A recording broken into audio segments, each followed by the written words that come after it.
All India Radio presents Morning News.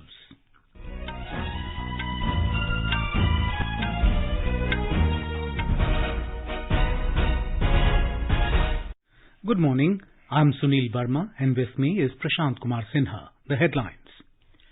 Prime Minister Narendra Modi to launch Rozgar Mela today to offer government jobs to 10 lakh people. Prime Minister to virtually attend Grih Pravesh of 4.5 lakh Pradhan Mantri Awas Yojana Grameen beneficiaries in Satna, Madhya Pradesh this afternoon.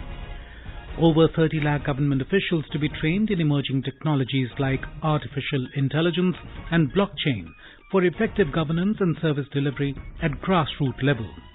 National Crisis Management Committee reviews preparedness for possible cyclonic storm in Bay of Bengal on Monday and Tuesday. Festival of Dhanteras being celebrated in different parts of the country today. British Conservative politician Rishi Sunak qualifies for UK Prime Minister's race after reaching minimum nomination threshold of 100 MPs. And Sagar Dangi bags gold and silver medals in junior men's 10-meter air pistol team and individual events at ISSF World Championship in Cairo, Egypt. Prime Minister Narendra Modi will launch Rozgar Mela, the recruitment drive for 10 lakh personnel today. The drive will be launched through video conferencing. During the ceremony, appointment letters will be handed over to 75,000 newly inducted appointees in the first tranche. This will be a significant step forward towards fulfilling the continuous commitment of the Prime Minister to providing job opportunities for the youth and ensuring welfare of citizens. We have a report. All ministries and departments are working towards filling up existing vacancies against sanctioned posts in a mission mode as per the directions of the Prime Minister. The new recruitees selected from across the country will join 38 ministries and departments of central government. The appointees will join the government at Group A, B and C levels. The posts on which appointments are being made include Central Armed Force Personnel, Sub-Inspector, Constable, LDC, Steno, PA, Income Tax Inspector and MTS. These recruitments are being done in a mission mode by the ministries and departments either by themselves or through recruitment agencies including UPSC, SSC and Railway Recruitment Board. Divakar, Air News, Delhi. Prime Minister Narendra Modi will virtually participate in Grih Pravesham of 4,51,000 beneficiaries of Pradhan Mantri Awas Yojana Grameen in Satna, Madhya Pradesh today. The Prime Minister will address the gathering on this occasion. Around 29 lakh houses have been completed in Madhya Pradesh at a cost of more than 35,000 crore rupees under the Pradhan Mantri Awas Yojana Grameen. About 38 lakh houses have been sanctioned in Madhya Pradesh so far. It has been a constant endeavour of Prime Minister Narendra Modi to provide a house having all basic amenities to each citizen. More from our correspondent. 48 lakh houses have been sanctioned in Madhya Pradesh so far under Pradhan Mantri Awas Yojana Grameen. Out of these, 29 lakh houses have been completed. The government has spent more than 35,000 crore rupees on the construction of these houses. Thousands of people like Ram Kishore and Shalini Vishwakarma are very happy to get their Pakka house under the Pradhan Mantri Awas Yojana Grameen. Ram Kishore Singh गांव पोड़ी हमार यह कच्चे घर में हम 70 साल से रहते यहाँ हैं। आज हम मोदी जी बढ़िया घर बनवा दी तो आराम से अपने पक्के में रह रहे हैं। अब पक्का घर बन गया तो आराम है। शालिनी विश्वकर्मा पहले हमारे कच्चा मकान था, पानी भी चूता था, कीड़े मकोड़े गिरते थे, हमारे पक्का मकान बन गया है। हम बहुत खुश हैं। Madhya Pradesh is one of the leading states in the country in the construction of houses under Pradhan Mantri Awas Yojana Grameen. These 4,51,000 houses have been completed within the last 6 months. Beneficiaries of Pradhan Mantri Awas Yojana Grameen are also being provided benefits of other schemes like Ujjwala Yojana, Swachh Bharat Mission and Ayushman Card in the state. Sanjeev Sharma, AIR News, Bhopal. Prime Minister Narendra Modi has said that the two pillars for a developed India of the 21st century are pride in our heritage and making all possible efforts for development for all. He was speaking after laying the foundation stone of road and ropeway projects worth more than 3,400 crore rupees at village Mana in Uttarakhand yesterday. The two ropeway projects are Gauri Kund to Kedarnath and Govind Ghat to Hemkund Sahib. And the road widening projects are worth around 1,000 crore rupees. 21वीं सदी के विकसित भारत के निर्माण के दो प्रमुख स्तंभ है। पहला, अपनी विरासत पर गर्व और दूसरा, विकास के लिए हर संभव प्रयास। उत्तराखंड इन दोनों ही स्तंभों को मजबूत कर रहा है और मेरे लिए तो देश के 130 करोड़ की जनता वो भी परमात्मा का रूप है और इसलिए मैंने विकास कार्यों की भी समीक्षा की और आपके बीच आकर मुझे 2 रोपवे प्रोजेक्ट के शिलान्यास का सौभाग्य मिला है। The Prime Minister said that the construction of ropeway projects from Gauri Kund to Kedarnath and from Govind Ghat to Hemkund Sahib are not just to provide connectivity, but they will also give a fillip to the economic development in the state. ये ropeway ने खंभे, तार, अंदर बैठने के लिए car इतना मात्र नहीं है। ये रोपवे तेज गति से आपको बाबा के पास ले जाएगा इतना नहीं है। समय तो बचेगा, भक्ति में मन और ज्यादा लगेगा। Mr. Modi said that development initiatives at the places of spiritual importance are helping devotees and promoting tourism at these places. He said that the development of spiritual places will not only provide convenience to all devotees, but will also attract the youth of this country. Mr. Modi said that he admired people from hilly regions for their hard-working spirit and their zeal for life despite challenges. He said that this is why his government has resolved to give priority to development in these often underserved regions. Double engine की सरकार के प्रयासों से अब उत्तराखंड में विकास कार्यों में फिर तेजी आ रही है। जो लोग घर से पलायन करके चले गए थे, अब अपने पुराने घरों में लौटने लगे हैं। होम स्टे, गेस्ट हाउस, ढाबों, छोटी छोटी दुकानों में अब रौनक बढ़ने लगी है। इन सुविधाओं से उत्तराखंड में पर्यटन का हो रहा है विस्तार, यहां के विकास को भी गति देने वाला है। मुझे खुशी है कि डबल इंजन की सरकार यहां के युवाओं को होम स्टे की सुविधा बढ़ाने के लिए, युवाओं के स्किल डेवलपमेंट के लिए निरंतर आर्थिक मदद दे रही है। सीमावर्ती क्षेत्रों से युवाओं को एनसीसी से जोड़ने का अभियान भी यहां के युवाओं के उज्जवल भविष्य के लिए तैयार हो रहा है। पूरे देश में सीमावर्ती क्षेत्र में जो अच्छी स्कूल होगी, अब एनसीसी हम वहां चलाएंगे। In Jammu and Kashmir, BJP leader Rajinder Sharma has been elected mayor and party leader Baldev Singh Billoria as deputy mayor of Jammu Municipal Corporation JMC. Congress, which had fielded Dwarka Nath Chaudhary as its candidate for the post of mayor, got only 1 vote. A total of 59 votes were polled for the post of mayor, out of which 57 went to BJP candidate Rajinder Sharma, 1 vote was invalid and 1 vote went to the Congress candidate. For the post of deputy mayor, the BJP candidate Baldev Singh Billoria defeated Sonika Sharma of the Congress. BJP President JP Nadda congratulated the party's Jammu and Kashmir State President Ravinder Raina and other leaders for the victory of party candidates for mayor and deputy mayor's post. In a tweet, Mr. Nadda credited the victory to Prime Minister Narendra Modi. He said that the historic victory is the result of the policies being implemented in the Union Territory under the leadership of the Prime Minister. Over 30 lakh government officials of the country will be trained in emerging technologies like artificial intelligence, machine learning and blockchain for effective governance and service delivery at the grassroots level. Minister of State for Personnel, Public Grievances, Pensions Dr. Jitendra Singh announced this while speaking at the Indian Institute of Public Administration, New Delhi, yesterday. National Crisis Management Committee NCMC has reviewed the preparedness of the central ministries, agencies, state and union territories governments for the possible cyclonic storm over the Bay of Bengal on Monday and Tuesday. The meeting was held under the chairmanship of Cabinet Secretary Rajiv Gauba. During the meeting, Mr. Gauba stressed that preventive and precautionary measures should be taken by concerned authorities of state, union territory governments and concerned central agencies. He asked the concerned authorities to keep loss of lives to zero and minimize damage to property and infrastructure like power and telecom. He also asked to restore the damage at the earliest. The Cabinet Secretary said that fishermen at sea should be called back and it must be ensured that people from vulnerable areas are evacuated well in time before the storm. The Cabinet Secretary assured the state and union territories that all central agencies are ready and will be available for assistance. The Chief Secretaries of Odisha, West Bengal and the Andaman and Nicobar Islands and the Special Chief Secretary of Andhra Pradesh apprised the committee about the preparatory measures being taken to protect lives. It has been informed that fishermen out at sea have been alerted to turn back and others not to venture into the sea. The National Disaster Response Force has kept its teams ready for rescue operations. Besides, rescue and relief teams of the Army and Navy have been kept ready.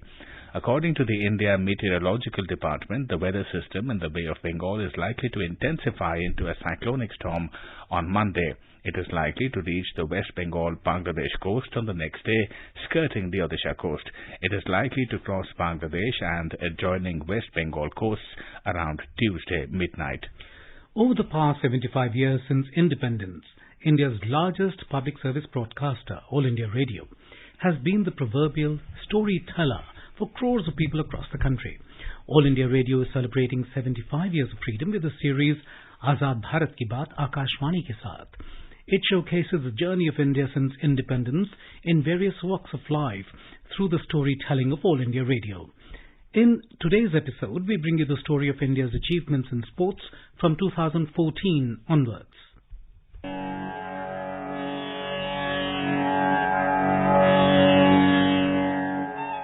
India has made several achievements in various fields after independence, and sports is no exception to it. Indian players have made the country proud from time to time. Union Ministry of Youth Affairs and Sports has taken several steps to encourage sports in the country. The Sports Authority of India is credited for the advancement of sports and games in the country. The picture of the world of sports has changed in the country in the last 8 years. The reason for this success is the government's Target Podium scheme, TOPS, which was launched in May 2015.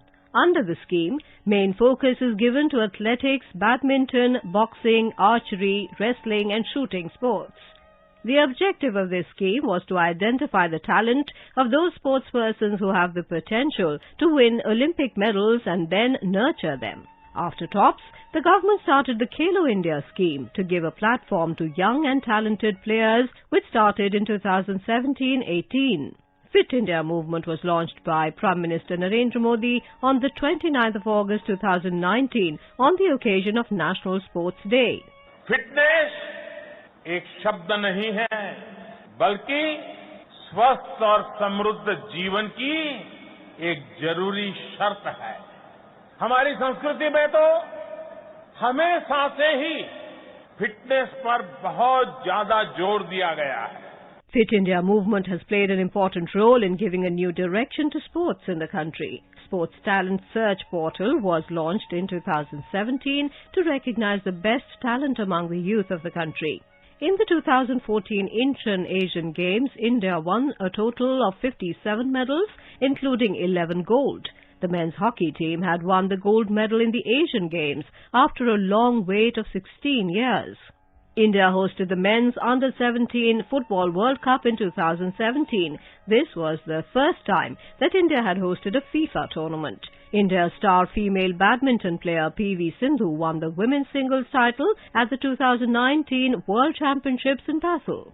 Sindhu is a silver medalist at the 2016 Rio Olympics and a bronze medalist at the 2021 Tokyo Olympics.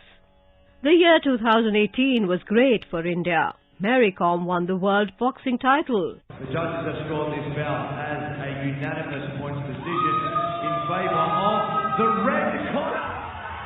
Mary Kom is beaming from ear to ear because the iconic Indian boxer has just claimed her first Commonwealth Games gold medal in this her Commonwealth Games debut. Delight up in the stands. Mary Kom giving thanks, a unanimous points decision victor over Northern Ireland's Christina O'Hara. In the year 2018, Hima Das became the first Indian woman to win gold at the IAAF World Under-20 Athletics Championships when she won the 400-meter race title in Finland. Manika Batra won India's first table tennis gold in women's singles at the 2018 Commonwealth Games. In the same year, Deepa Karmakar bagged gold in the Gymnastics World Cup. India won a total of 7 medals in the 2021 Olympics, including 1 gold, 2 silver and 4 bronze. In the Paralympics, Indian players performed the best, winning 5 gold, 8 silver and 6 bronze medals to finish 24th. India also created history in the track and field athlete event in the Olympics when javelin thrower Neeraj won the gold medal. Tokyo 2020 में track and field के javelin मुकाबले में स्वर्ण पदक जीत लिया है भारत के thrower Neeraj Chopra ने। Commonwealth Games gold medallist, Asian Games gold medallist और अब ओलंपिक गेम्स के gold medallist Neeraj Chopra. India's performance in the Commonwealth Games was also phenomenal in 2022 as it finished 4th with 61 medals. India dominated in weightlifting, wrestling and boxing. The men's badminton team created history by winning the Thomas Cup title for the first time in 2022. In the same year, the country's star wrestler Vinesh Phogat created history by winning a bronze medal at the World Wrestling Championships. The Chess Olympiad was also successfully organized in Mamallapuram, Tamil Nadu for the first time in India.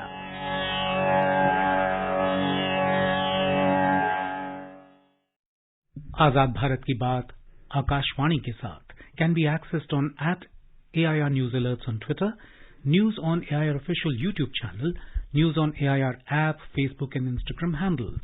So tune into All India Radio News for Azad Bharat Ki Baat, Akashwani ke saath. You are listening to the morning news on All India Radio. A reminder of the headlines before we move on.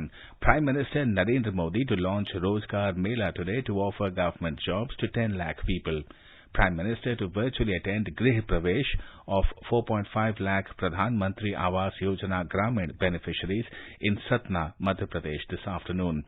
Over 30 lakh government officials to be trained in emerging technologies like artificial intelligence and blockchain for effective governance and service delivery at grassroots level. National Crisis Management Committee reviews preparedness for possible cyclonic storm in Bay of Bengal on Monday and Tuesday. Festival of Dhanteras being celebrated in different parts of the country today. British Conservative politician Rishi Sunak qualifies for UK Prime Minister's race after reaching minimum nomination threshold of 100 MPs. And Sagar Dangi bags gold and silver medals in junior men's 10-meter air pistol team and individual events at the ISSF World Championship in Cairo, Egypt. For quick news updates around the clock, follow us on our Twitter handle @AIR News Alerts. New India समाचार, नए भारत का संकल्प, सबका साथ, सबका विकास, सबका विश्वास और सबका प्रयास। समाज में गरीब और कमजोर तबकों के लिए सरकार की चल रही कल्याणकारी योजनाओं और कार्यक्रमों से जुड़ी जानकारी पाएं। सरकार के इन कदमों के बारे में जानें और लाभ उठाएं। आकाशवाणी पर अब सुनिए जन कल्याण के सरोकार दोपहर 3 बजे से हर शनिवार। सुनिए न्यू इंडिया समाचार आकाशवाणी के साथ। अपने बिजनेस को बढ़ाने के लिए लीजिए आकाशवाणी का सहयोग और दीजिए उसे बुलंदियों के पंख। आपका बिजनेस लोकल है या राष्ट्रीय, आकाशवाणी देती है उपभोक्ताओं तक पहुंचने का हर विकल्प। और अब तो आप घर, दफ्तर या दुकान पर बैठे बैठे कर सकते हैं आकाशवाणी के किसी भी केंद्र के लिए विज्ञापनों की बुकिंग। आकाशवाणी के विभिन्न चैनलों पर विज्ञापन देना सुलभ और सस्ता। बुकिंग है तो संपर्क करें 8700014242 पर। 8700014242। Vice President Jagdeep Dhankar has described quality, quantity and continuity as the core principles for the success of Jal Jeevan Mission and called for ensuring a strong and credible accountability mechanism in implementation of this people-centric program. Speaking after launching Jal Jeevan Sarvekshan JJS Toolkit 2023 and JJS 2023 dashboard at his residence in New Delhi, Mr. Dhankar hopes that these initiatives by the Ministry of Jal Shakti will prove to be an important medium to ensure transparency and accountability in the scheme. In Uttar Pradesh, preparations are in full swing for the grand Deepotsav festival in Ayodhya tomorrow, in which Prime Minister Narendra Modi will also participate. This is the 6th Deepotsav in a row, which is being organized by the Yogi government. Chief Minister Yogi Adityanath yesterday reviewed the preparations. Our correspondent reports that this year the target is to light more than 15 lakh earthen lamps at the ghats of Saryu and in the ancient city. Reviewing the arrangements of Grand Deepotsav, Chief Minister Yogi Adityanath asked officials to launch mega cleanliness and sanitation drive in Ayodhya city and the areas related to Deepotsav. He said that tourists and devotees in large number will arrive to take part in this year's Deepotsav, and since Prime Minister is also visiting Ayodhya tomorrow, the security arrangements must be foolproof. He said that this year's Deepotsav will be historic and it should be live telecasted at every nook and corner of Ayodhya city. On the eve of Deepavali, Prime Minister Narendra Modi will visit Ayodhya tomorrow at around 5 p.m. to take part in the Deepotsav function. Prime Minister will first perform darshan and puja of Bhagwan Shri Ram Lala Virajman, followed by inspection of Shri Ram Janmabhoomi Tirth Kshetra site. At around 5:45 p.m., he will perform the Rajabhishek of Bhagwan Shri Ram.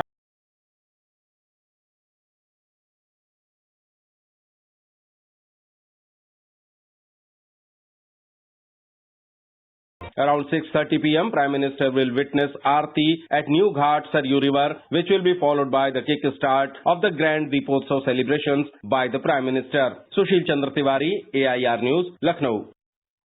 The festival of Dhanteras is being celebrated in different parts of the country today.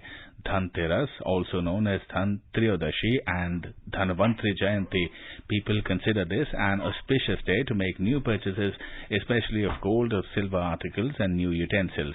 The day also sees heavy purchases of appliances and automobiles.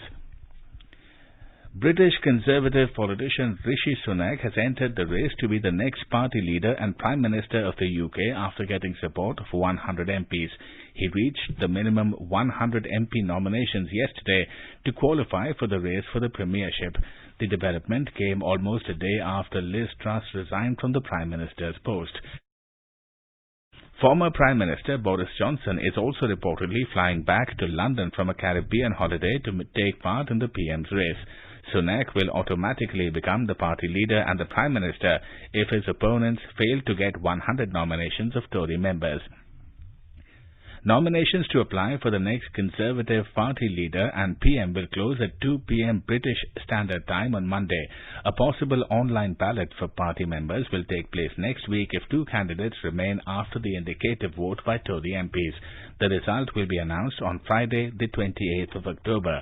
So far, Cabinet member Penny Mordaunt has formally declared her candidacy. Financial Action Task Force FATF has removed Pakistan from its grey list after 4 years. This inglorious grey listing has adversely impacted Pakistan's imports, exports, remittances and limited its access to international lending. Pakistan has been on the Paris-based watchdog's grey list for deficiencies in its counter-terror financing and anti-money laundering regime since June 2018. The global watchdog on terror financing and money laundering has said that Islamabad will continue to work with the Asia-Pacific Group on money laundering to further improve its anti-money laundering and counter-terrorist financing system. India has said that Pakistan must continue to take credible, verifiable, irreversible and sustained action against terrorism and terrorist financing emanating from territories under its control.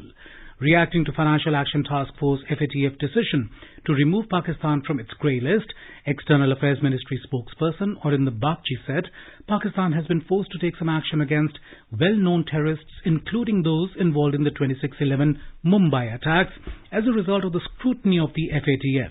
He added that New Delhi understands that Islamabad will continue to work with the Asia-Pacific Group on money laundering to further improve its anti-money laundering and counter-terrorism system.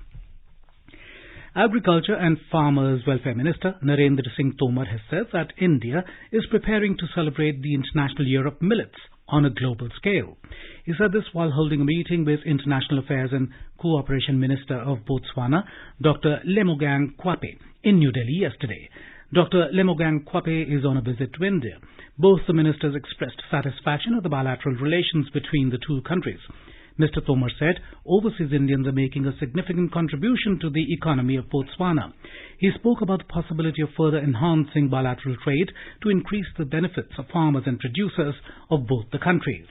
In the ISSF World Championship, Sagar Dangi bagged gold and silver in the junior men's 10-meter air pistol team and individual events in Cairo, Egypt yesterday. India picked up 4 more medals, including 1 gold at the end of day 9 of competitions. Sagar Dangi, Varun Tomar and Samrat Rana won gold in the men's 10-meter air pistol junior team event.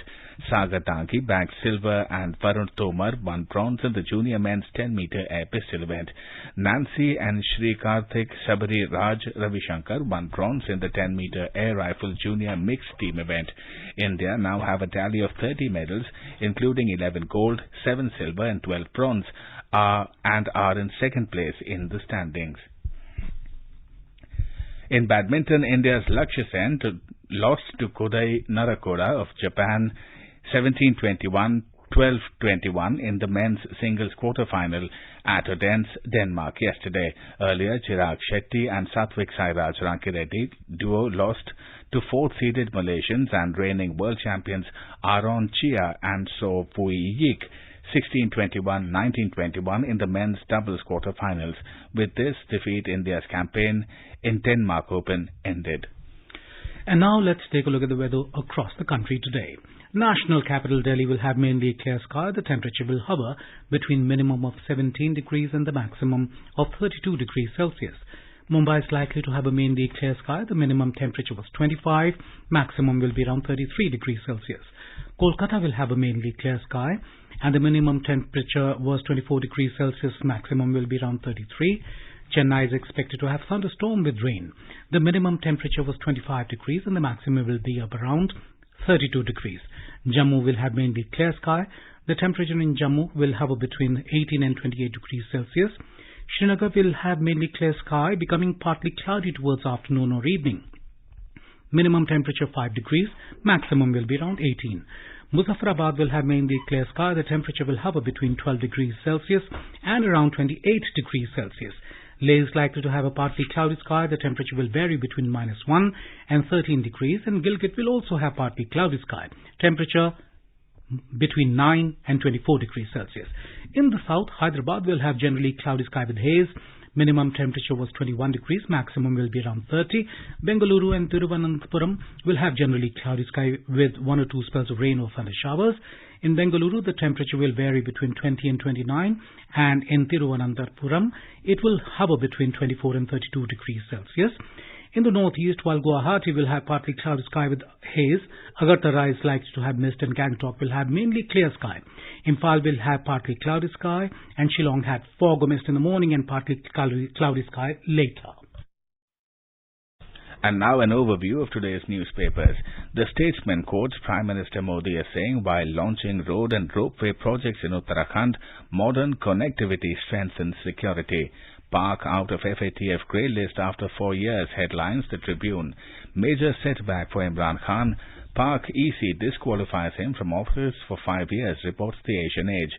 While stating that Rishi Sunak is the front-runner for Britain's new Prime Minister, the Hindustan Times poses the question, Boris still in the mix? Second army copter crash in Arunachal in 3 weeks, 4 killed, writes the Times of India. Hotels overbooked, ticket touts on prowl. Melbourne set for World T20 cricket match between India and Pakistan, reports the Indian Express. No pollution under control certificate, no fuel order has been put on hold in the capital, writes the Pioneer. And finally, the recent sightings of 3 great Indian bustards in Pakistan has given rise to speculations that the endangered birds might now be migrating to Pakistan, writes the Hindu. There is lack of protection and rampant hunting for these birds in Pakistan. And now, before we end the bulletin, the headlines once again. Prime Minister Narendra Modi to launch Rozgar Mela today to offer government jobs to 10 lakh people. Prime Minister to virtually attend Grih Parvesh of 4.5 lakh Pradhan Mantri Awas Yojana Gramin beneficiaries in Satna, Madhya Pradesh this afternoon. Over 30 lakh government officials to be trained in emerging technologies like artificial intelligence and blockchain for effective governance and service delivery at grassroots level. National Crisis Management Committee reviews preparedness for possible cyclonic storm in Bay of Bengal on Monday and Tuesday. Festival of Dhanteras being celebrated in different parts of the country today. British Conservative politician Rishi Sunak qualifies for UK Prime Minister's race after reaching minimum nomination threshold of 100 MPs. And Sagar Dangi bags gold and silver medals in junior men's 10-meter air pistol team and individual events at ISSF World Championship in Cairo, Egypt. And with that, we end the morning news. Have a nice day.